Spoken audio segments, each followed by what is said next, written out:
أعوذ بالله من الشيطان الرجيم. بسم الله الرحمن الرحيم.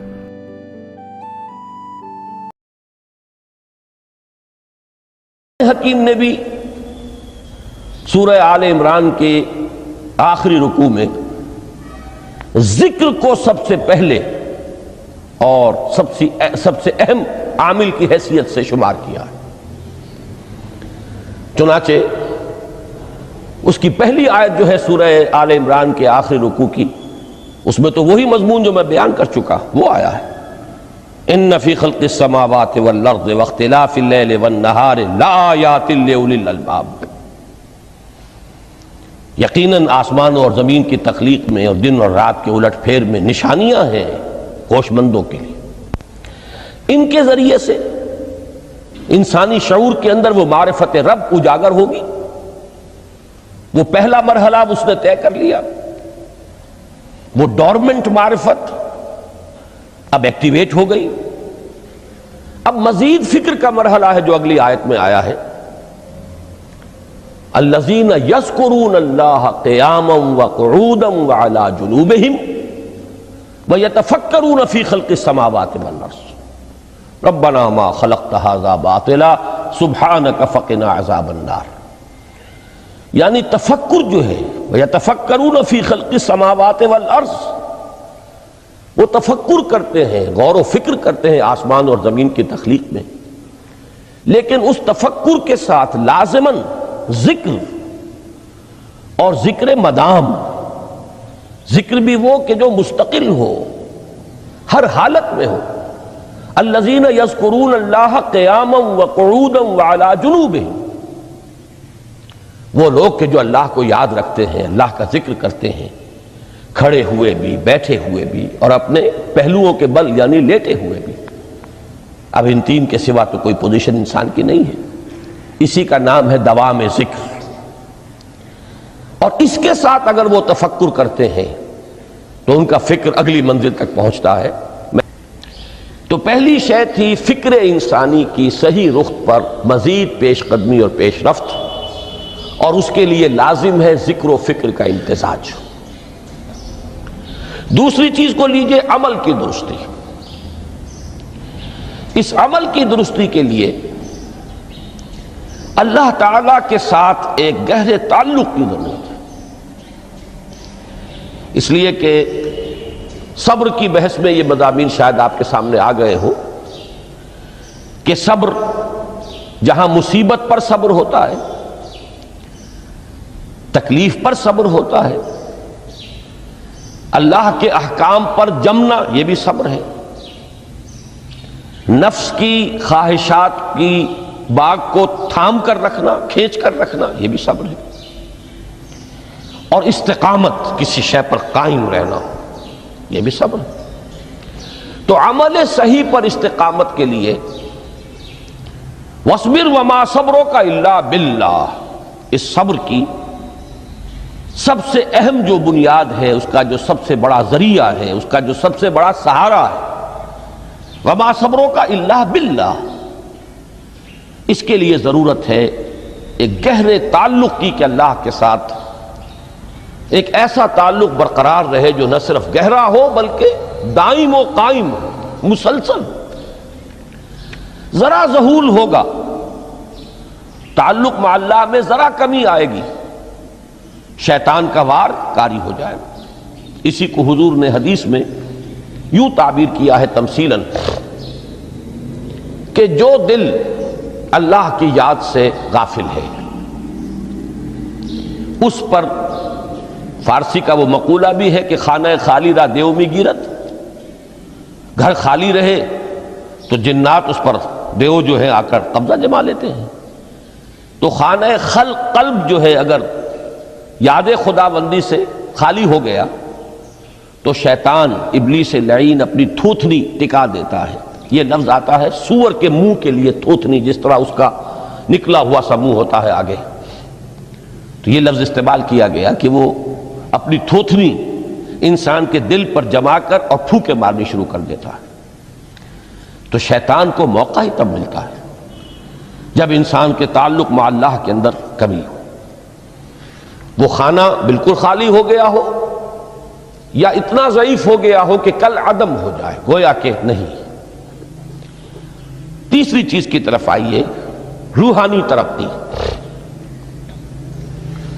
روحانی ترقی کے لیے میں ایک اصطلاح کے سامنے لا رہا ہوں، اس سے مراد کیا ہے؟ روحانی ترقی کے لیے ہماری دینی اصطلاح ہے تقرب الی اللہ، اللہ سے قریب تر ہوتے چلے جانا۔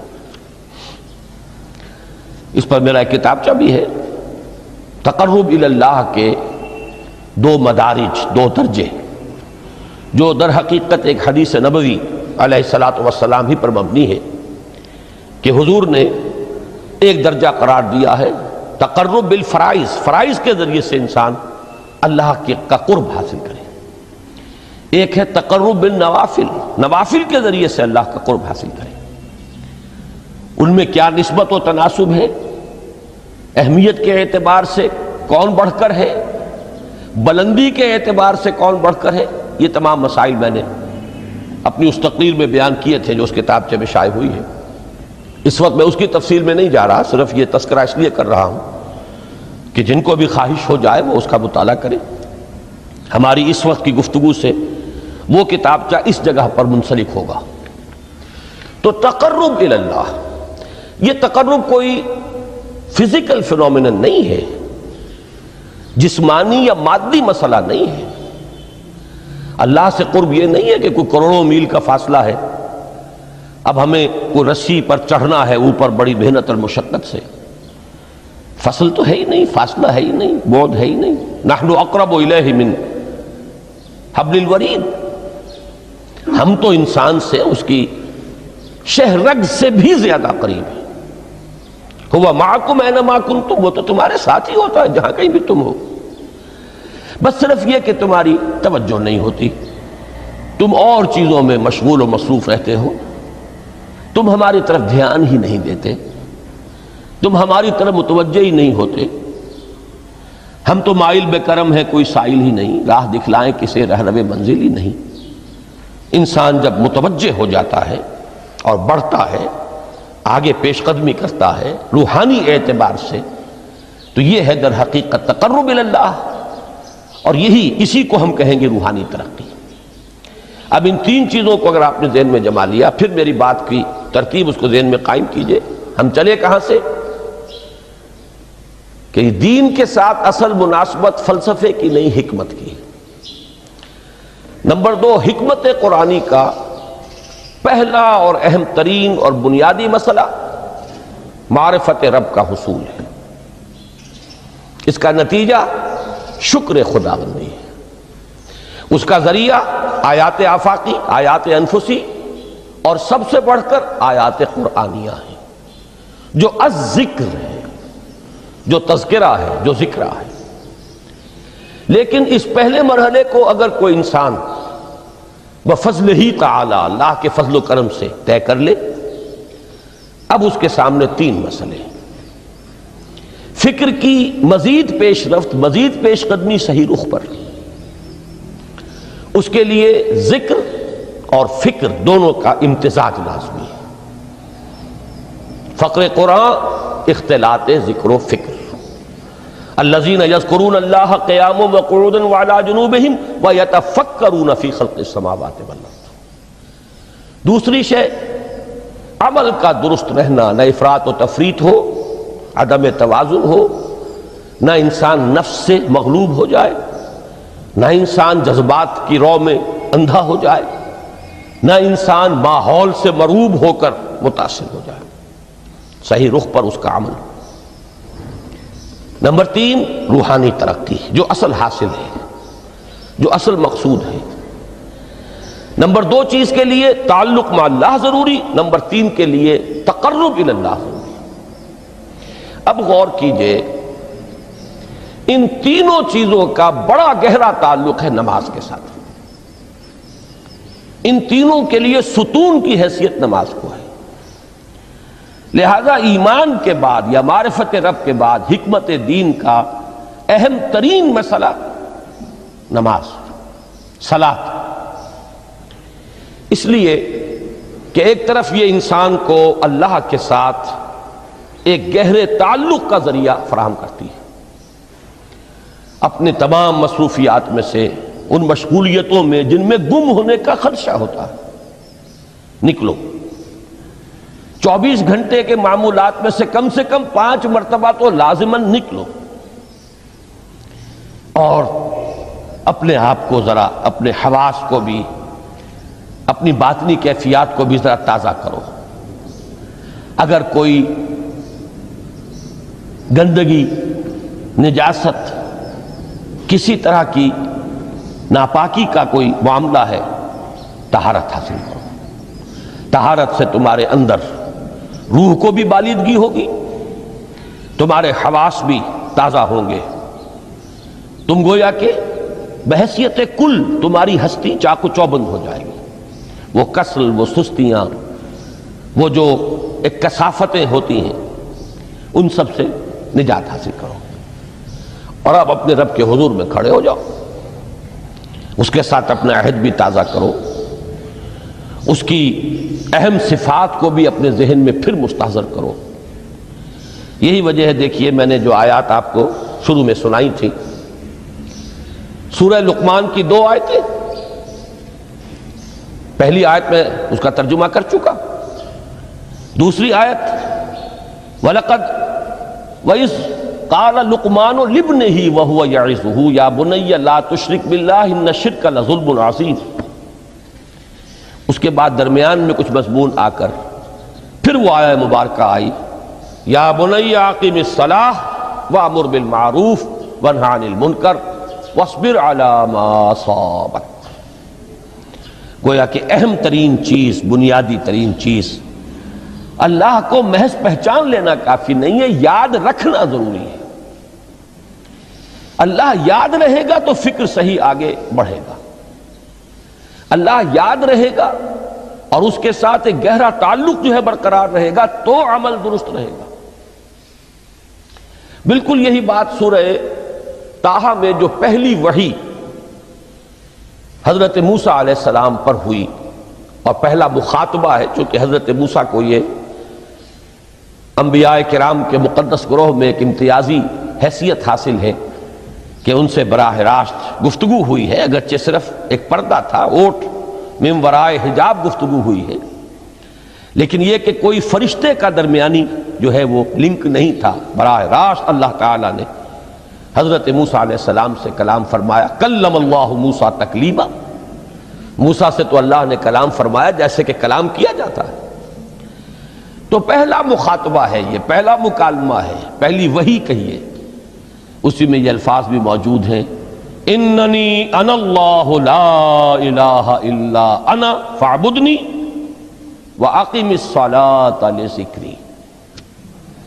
یہ گویا کہ حکمت قرآنی کا ایک بہت بڑا خزانہ ہے یہ آیت مبارکہ، کہ خود حضرت موسیٰ علیہ السلام کو جو ہدایت دی جا رہی ہے، میں ہوں، میں اللہ، اننی انا اللہ لا الہ الا انا، میرے سوا کوئی معبود نہیں، فاعبدنی، بس میری بندگی، میری عبادت، میری پرستش، میری محبت، اس کو اختیار کرو۔ وَأَقِمِ الصَّلَاةَ لِذِكْرِي، اور نماز کو قائم رکھو میری یاد کے لیے۔ بلکہ اسی سلسلہ کلام میں آگے چل کر سورہ طٰہٰ میں آتا ہے، کافی گفت و شنید کے بعد جب حضرت موسیٰ نے کچھ معذرت بھی کی، کچھ دعائیں بھی کی، اللہ نے ایک دعا قبول بھی کی کہ ان کے بھائی کو بھی شریک کر دیا، حضرت ہارون کو بھی۔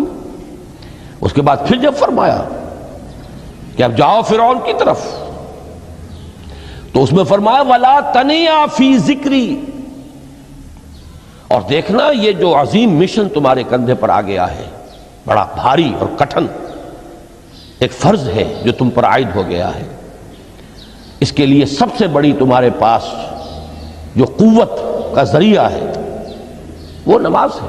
اقیم فلا تنیا عن ذکری، میری یاد میں کبھی غفلت نہ کرنا، اس میں کبھی کوئی کمی نہ آنے دینا۔ جیسا کہ میں نے عرض کیا تھا کہ جیسے ہی وہ تعلق جو ہے کمزور پڑتا ہے یا منقطع ہو جائے معاذ اللہ، تو پھر انسان گویا کہ شیطان کے لیے ایک لقمہ تر بن جاتا ہے۔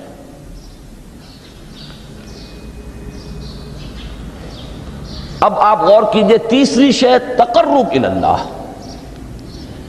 اس کے حوالے سے بھی جو فرائض اور نوافل کی بات ہے اس کو اس وقت ذہن سے نکال کر یہ سمجھیے کہ اس میں نماز کا کیا مقام ہے، اس لیے کہ نماز فرض بھی ہے، نماز نفل بھی ہے، وہ تو ان دونوں میں شریک ہو جائے گی۔ اب اس کو لفظ صلاۃ کے حوالے سے آپ ان دونوں چیزوں کو سمجھیے۔ صاد لام واو یا یہ چونکہ حروف علت ایک دوسرے سے بدلتے رہتے ہیں، یہ جو مادہ ہے اس کی جو خالص لغوی اصل ہے، جو خالص عربی زبان میں اس کا بنیادی مفہوم ہے، وہ آگ جلانا یا آگ تاپنا یا آگ سینکنا، حرارت حاصل کرنا۔ لہذا بار بار آتا ہے جہنم کے ذکر میں، اسلوہا، اب جلو اس میں، تاپو اس کو، یہ سینکے گی تمہیں۔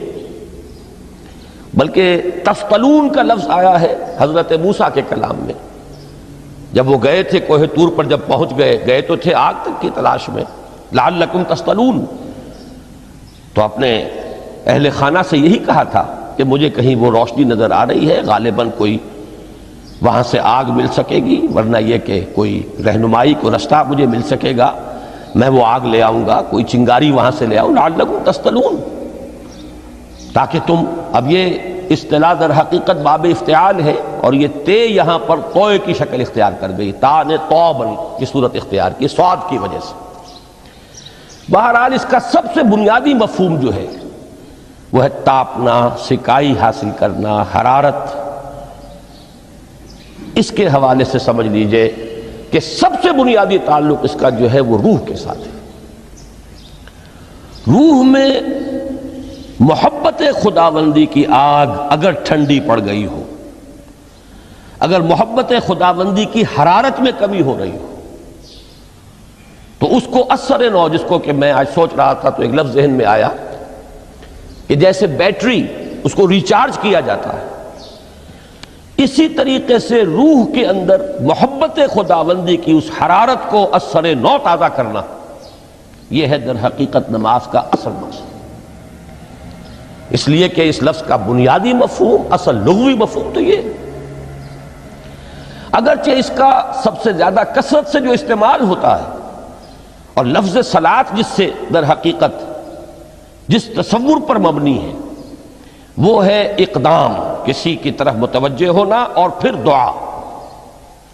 صلاۃ کا سب سے قریبی مفہوم لفظی جب بیان کیا جائے گا، اس سے مراد، اس کے معنی، تو دعا اس میں اہم ترین ہے۔ کسی کی طرف توجہ کرنا، مناجات کرنا، گفتگو کرنا، مخاطبہ، مکالمہ، دعا، یہ در حقیقت صلاۃ کا سب سے بڑا اصطلاحی مفہوم ہے۔ لیکن جو اس کا مادہ ہے، صاد لام واو یا صاد لام یا، اس کا اصل مفہوم جو ہے وہ تاپنا، حرارت حاصل کرنا۔ تو ان دونوں کے حوالے سے عرض کر رہا ہوں، وہ تاپنا اور حرارت حاصل کرنا وہ ہے روح کے اعتبار سے۔ وہ جو کہا اقبال نے کہ مجھے عشق کی آگ اندھیر ہے، مسلمان نہیں راہ کا ڈھیر۔ یہ عشق کی آگ جب بجھ جاتی ہے، در حقیقت یہی تو انسان کی روحانی موت ہے۔ جب یہ نہ رہے تو چاہے منطق میں بہت انسان ماہر ہو۔ مجھے اقبال کا ایک شعر یاد آیا ہے، تقابل کرتے ہوئے ایک انسان محکوم اور ایک انسان حر، آزاد انسان، ان کی نفسیات میں جو بنیادی فرق علامہ اقبال نے مختلف مواقع پر بیان کیے ہیں۔ محکوم ہے بیگانہ اخلاص و مروت، ہر چند کے منطق کی دلیلوں میں ہے چالاک۔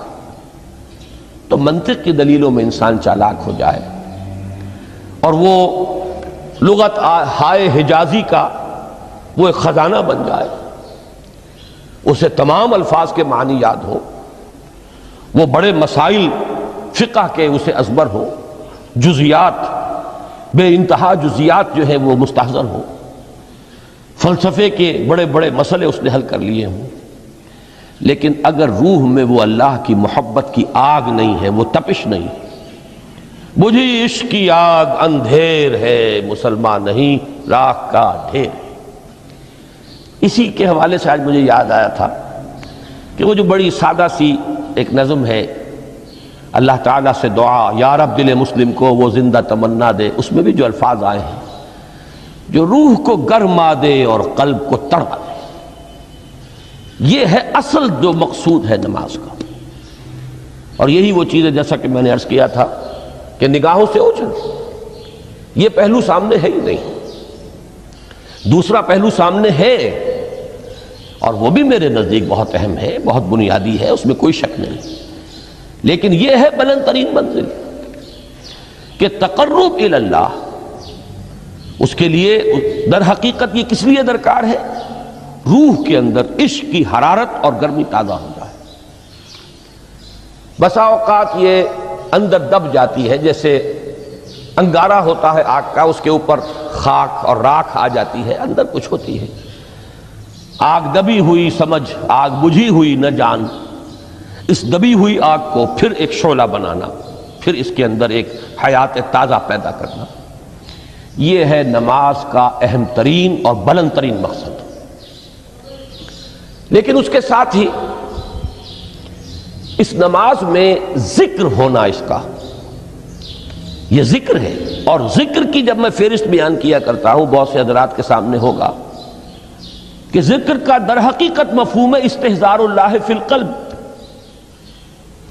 ہمارے ہاں غلطی سے جو ذرائع ذکر ہیں انہیں ذکر قرار دے دیا گیا ہے۔ نماز ذکر نہیں ہے، نماز ذکر کا ذریعہ ہے۔ اقیم الصلاۃ لذکری، نماز قائم کرو میرے ذکر کے لیے۔ یہ اللہ اللہ کہنا یا ادعیہ معصورہ جو حضور صلی اللہ علیہ وسلم کی مسنون دعائیں ہیں، انہیں اپنے تمام معمولات دنیاوی کے ساتھ ساتھ ان دعاؤں کو بھی انسان پڑھتا رہے، اللہ سے دعا کرتا رہے، یہ تمام ذرائع ذکر ہیں۔ سبحان اللہ الحمدللہ الحمدللہ، اس کا آپ ورد کیجئے، یہ بھی ذریعہ ذکر ہے۔ حقیقت میں ذکر ہے استحضار اللہ فی القلب، اللہ کو دل میں لے آنا، اللہ کو دل میں حاضر کر لینا، اصل میں تو ترجمہ ہوگا، لیکن حاضر جاننا، یہ کیفیت جو ہے انسان کو حاصل ہو جائے۔ اب اس کے حوالے سے ذرا بات سمجھیے کہ ایک تو میں عرض کر چکا ہوں مجسم ذکر تو قرآن ہے، لہذا ذکر کی فہرست جب آپ کریں گے ذرائع ذکر تو ان میں سب سے پہلے قرآن آئے گا، اس لیے کہ وہ ہماری حکمت کے پہلے مسئلے کو حل کر رہا ہے، بنیادی مسئلہ، اہم ترین مسئلہ۔ دوسرے نمبر پر ذکر جو ہے، اب اس کے لیے کچھ اصطلاحات جو میرے مختلف دروس میں شاید آپ کے سامنے بعد میں آئیں یا پہلی آ چکی ہوں، ان کے حوالے سے میری بات سمجھیے۔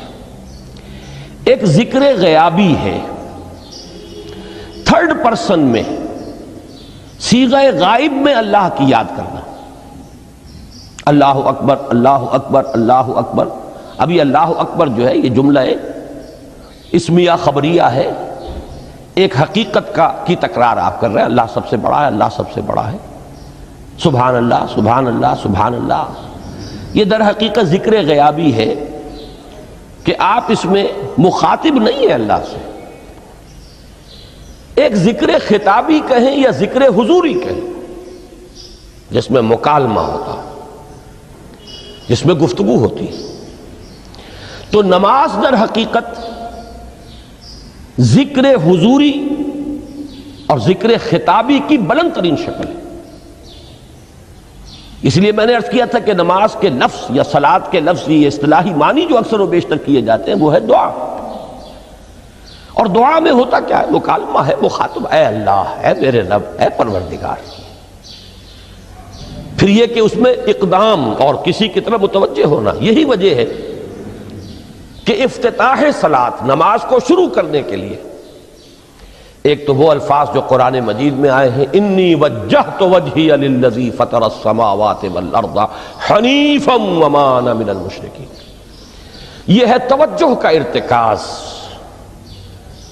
بشرطے کہ یہ صرف الفاظ ہی نہ نکل رہے ہوں، واقعتاً یہ تعبیر ہو اس وقت کی انسان کی نفسیاتی کیفیت کی کہ شعوری طور پر وہ فیصلہ کرتا ہے کہ اب میں منقطع ہو رہا ہوں، ہر چہار طرف سے اپنی توجہ کو ہٹا کر، ہر مسئلے سے اپنے آپ کو خالی و ذہن کر کے، یعنی ظاہری اور باطنی دونوں اعتبار سے میں اپنی توجہ کا ارتکاز کر رہا ہوں اس ذات کی طرف جس نے آسمانوں اور زمین کو پیدا کیا، اور بالکل یکسو ہو کر رہا ہوں۔ انی وجہت وجہی للذی فطر السماوات والارض حنیفا وما انا من المشرکین۔ اور دوسری وہ جو دعا جس سے ہم افتتاح کرتے ہیں اپنی نماز کا، دیکھیں اس میں خطاب کا کس قدر اہتمام، وہاں سبحان اللہ نہیں ہے، سبحانک اللہم، پاک ہے تو اے رب ہمارے، وبحمدک وتبارک اسمک وتعالی جدک۔ اب آپ غور کر رہے ہیں، یہ ہے تخاطب، براہ راست مخاطب ہونا شروع ہو رہی ہے۔ تو سب سے پہلی بات تو یہ ہوئی کہ ذکر کی ایک شکل ہے ذکر غیابی، دوسری ذکر حضوری، اور ذکر حضوری یا ذکر خطابی کی بلند ترین منزل، بلند ترین اس کا ذریعہ نماز۔ اس کو ایک پہلو سے اور سمجھ لیجئے، سورہ فاتحہ جب پھر ہم پڑھتے ہیں جسے الصلاۃ کہا گیا ہے، جو لب لباب ہے، خلاصہ ہے، اس میں پھر تدریجاً غیاب سے حضور کی طرف پیش قدمی ہوتی ہے۔ الحمدللہ رب العالمین الرحمن الرحیم مالک یوم الدین، یہ ذکر غیابی ہے، اس میں ابھی خطاب نہیں آیا، یہ وہی جملہ اسمیہ ہے۔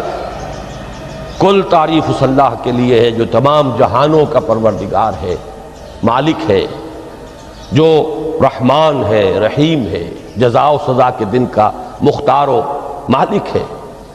اب یہ غیاب سے حضور کی طرف، ایاک نعبد و ایاک نستعین اہدنا الصراط المستقیم، یہ ہے وہ۔ اب پہلے ایک معاہدہ ہے، ایک اقرار ہے، اعتراف ہے، وعدہ ہے، اور پھر دعا ہے، استدعا ہے کہ حضور نے فرمایا، یقول اللہ تعالی، اللہ یہ فرماتا ہے، اسی لیے اس کو حدیث قدسی کہیں گے، قسمت الصلاۃ بینی و بین عبدی نصفین، میں نے نماز کو اپنے اور اپنے بندے کے مابین آدھا آدھا تقسیم کر دیا ہے۔ اب یہاں تک تو جملہ ہے اللہ کا، یہ ہے حدیث قدسی۔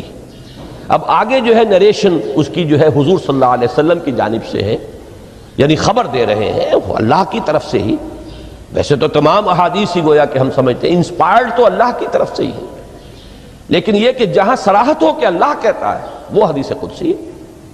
تو یقول اللہ تعالی قسمت الصلاۃ بینی و بین عبدی نصفین، یہاں تک تو حدیث قدسی ہے۔ اب دوسری عام حدیث ہے، اذا قال العبد الحمد للہ رب العالمین یقول اللہ تعالی حمدنی عبدی، جب بندہ کہتا ہے الحمدللہ رب العالمین، پروردگار کہتا ہے میرے بندے نے میری حمد کی۔ جب بندہ کہتا ہے الرحمن الرحیم، پروردگار فرماتا ہے اثنا علی عبدی، میرے بندے نے میری ثنا کی، بڑی تعریف کی۔